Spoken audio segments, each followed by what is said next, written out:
Hi guys, पहले study point में आप सबको स्वागत करता हूँ। मॉडल सेट 2 और उसी का पार्ट 2 है। 51 नंबर क्वेश्चन से चलेंगे, जो कि है फर्स्ट क्वेश्चन है, कवि प्रेमघन के अनुसार कौन सी विद्या पढ़कर लोगों की बुद्धि विदेश से चली गई है?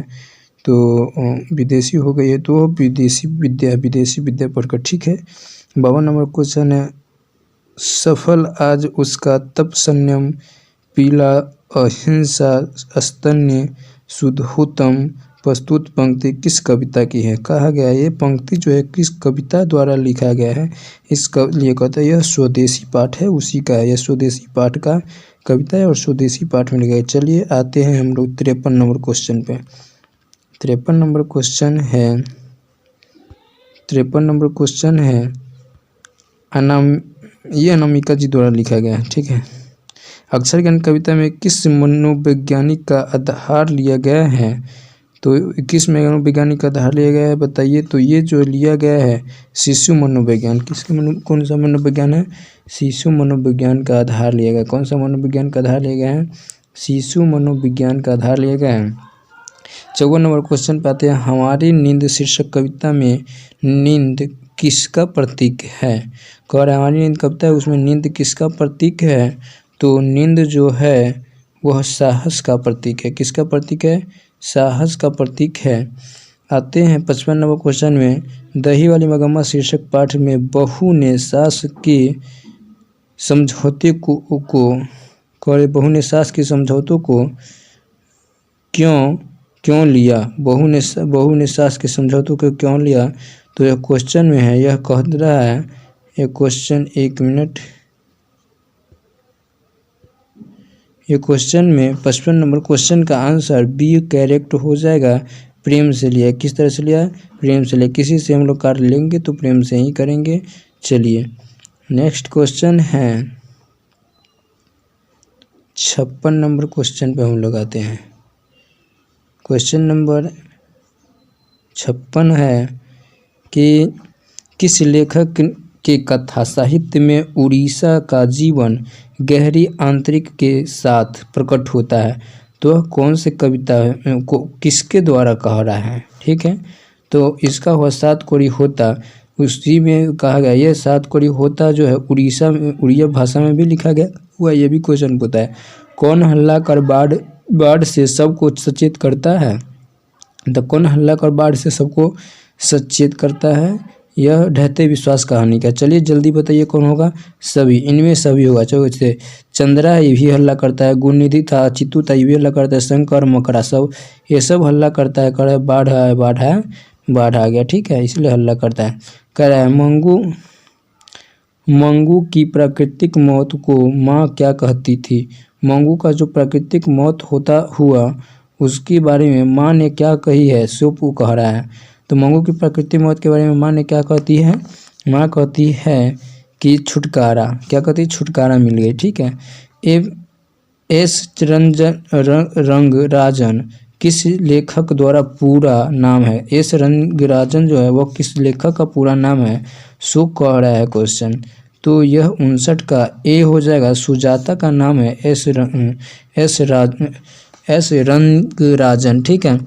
नौ का उच्चारण अपने मुंह से बोलिए, पता चल जाएगा नौ का उच्चारण कौन सा है।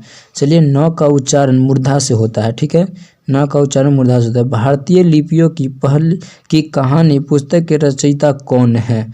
तो भारतीय लिपि के जो कहानी का रचयिता है वह ऑप्शन नंबर डी हो जाएगा। वह गुणाकर मूल्य द्वारा लिखा गया। किसके द्वारा लिखा गया? गुणाकर मूल्य के द्वारा लिखा गया है। आगे आते हैं 62 नंबर क्वेश्चन पे। तो 62 नंबर क्वेश्चन कर रहा है, हिंदी तथा इसकी विविध बोलियों किस लिपि में लिखी गई? तो हिंदी तथा विविध, ये जो है शायद ब्राह्मी लिपि में लिखा जाता है। 62 है ना खरोष्टी लिपि में। चलिए खरोष्टी लिपि में हुआ, क्योंकि हिंदी और साहित्य की भाषा जो है खरोष्टी लिपि में लिखा जाता है। लेखक अमरकांत ने हाई स्कूल की शिक्षा कहाँ प्राप्त की है? 63 नंबर क्वेश्चन, लेखक अमरनाथ जो है हाई स्कूल की शिक्षा कहाँ प्राप्त करते हैं? तो बलिया से करते हैं। ठीक है।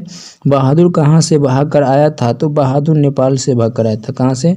नेपाल से भागा था। इज्जत शब्द कौन सा लिंग है? इज्जत शब्द जो है वह कौन सा लिंग है? तो ये स्त्रीलिंग है। ठीक है, स्त्रीलिंग है। इज्जत शब्द कौन सा लिंग है?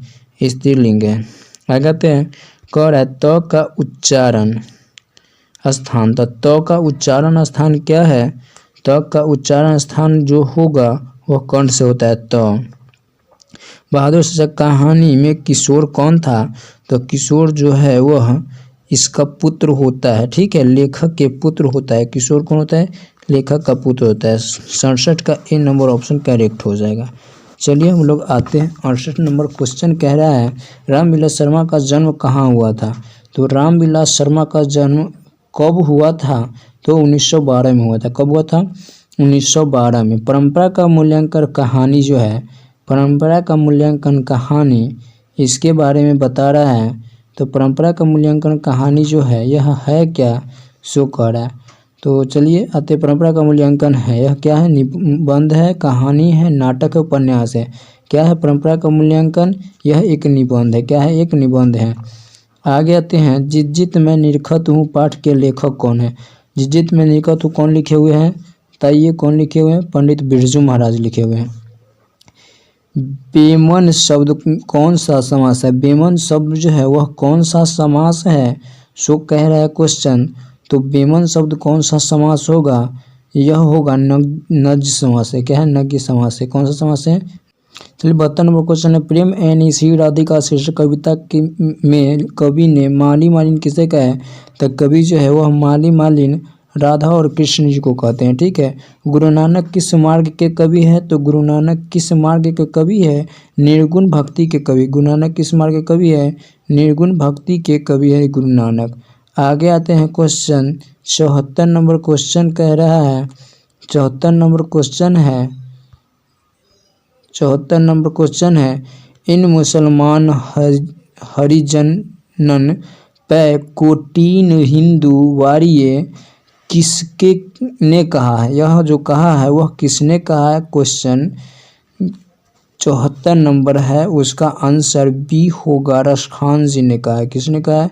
रसखान का। आगे है, मीर मुंशी ने किस कवि का वध किया है? मीर मुंशी जो है किस कवि का वध किया है? 75 का बी आंसर हुआ घनानंद जी का। ठीक है। आगे का क्वेश्चन आते हैं, नेक्स्ट क्वेश्चन है, कह रहा है रामधारी सिंह दिनकर कहाँ के रहने वाले थे? चलिए 76 का बताइए, रामधारी सिंह दिनकर कहाँ के रहने वाले थे? बिहार के रहने वाले। रामधारी सिंह दिनकर कहाँ के रहने वाले हैं? बिहार के रहने वाले हैं। चलिए सुमित्रानंद पंत के अनुसार भारत माता किसकी मूर्ति बनी हुई है? तो भारत माता जो है किसकी मूर्ति बनी हुई है? सुमित्रानंद पंत के अनुसार बताइए। 77 का आंसर तो उदास माटी है। ठीक है, उदास माटी की मूर्ति बनी है। किसकी मूर्ति बनी है? उदास माटी की मूर्ति बनी हुई है। क्या भारत सौभाग्य किनका प्रसिद्ध नाटक है? 78 का बताइए, भारत सौभाग्य किसका प्रसिद्ध नाटक है? तो प्रेम धन का सी नाटक है। प्रेम धन का नाटक है भारत सौभाग्य। स्नेह को मार्ग रेखांकित शब्द कौन कारक है? स्नेह को मारक, देखिए कारक, स्नेह को मारक जो है रेखांकित कौन सा वो कारक पूछा है। कारक से हर एक साल क्वेश्चन पूछता है और इसका आंसर हो जाएगा आपको कर्म कारक है। कौन सा कारक है? कर्म कारक है। ठीक है।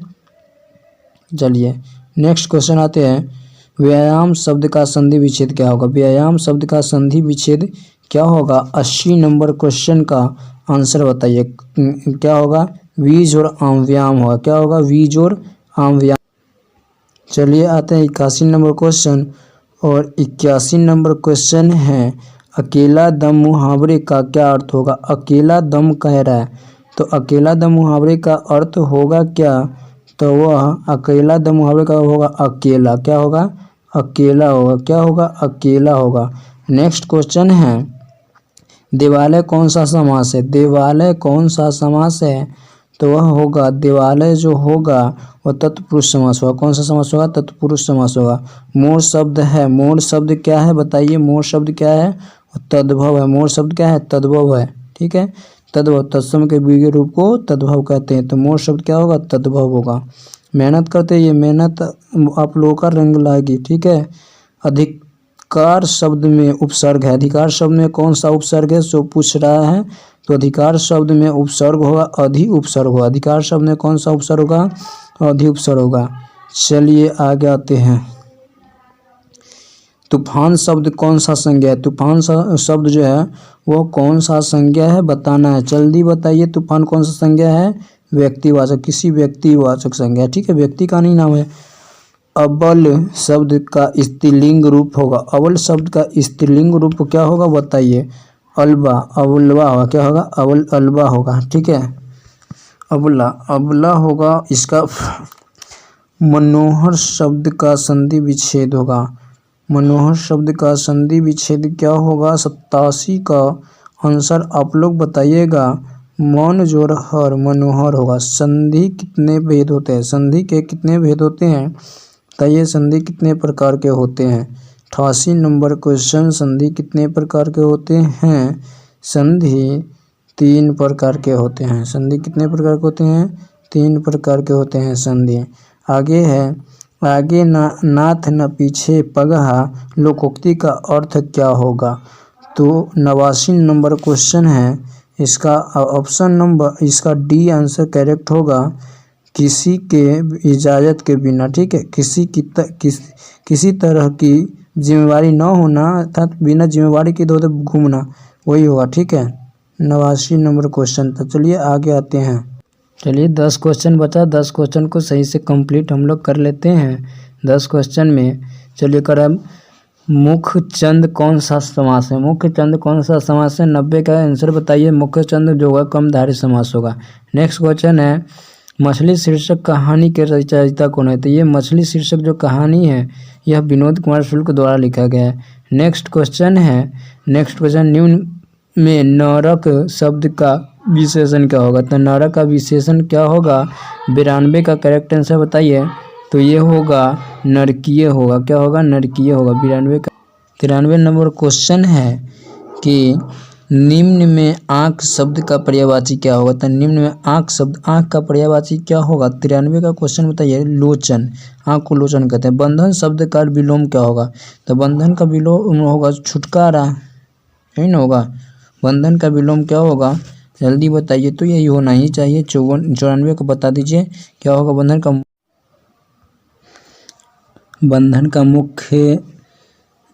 शब्द का विलोम क्या होगा? तो उसका होगा मुक्ति। और अलबरूनी नाम किसका था? अलबरूनी जो है वह बिस्मिल्लाह खां का नाम था। महात्मा गांधी के पिता का नाम क्या था? महात्मा गांधी के पिता का नाम बताइए। करमचंद गांधी था। ठीक है, आगे आते हैं। नेक्स्ट क्वेश्चन 97 नंबर है। 97 नंबर क्वेश्चन में 97 नंबर क्वेश्चन है, कम खाने वाला के लिए एक शब्द क्या होगा? तो कम खाने वाला को हम लोग अल्पाहारी कहते हैं, जो कम खाता है। यह विद्यार्थियों में गुण पाया जाता है। बिरजू महाराज को संगीत नाटक अकादमी अवार्ड कब मिला था? तब वह कितने वर्ष की उम्र में के थे? तो संगीत अकादमी पुरस्कार उनको मिला था 27 वर्ष की उम्र में उनको मिला था संगीत अकादमी पुरस्कार। छात्र शब्द का स्त्रीलिंग क्या होगा? तो छात्र का स्त्रीलिंग छात्रा होता है। नेक्स्ट क्वेश्चन है 10 नंबर, गुरु नानक की पत्नी का क्या नाम था? गुरु नानक जी के पत्नी का नाम क्या था? सुलक्षणी था। गुरु नानक जी के पत्नी का नाम क्या था? सुलक्षणी था। आप लोग इस वीडियो को बहुत ज़्यादा शेयर कीजिए। ठीक।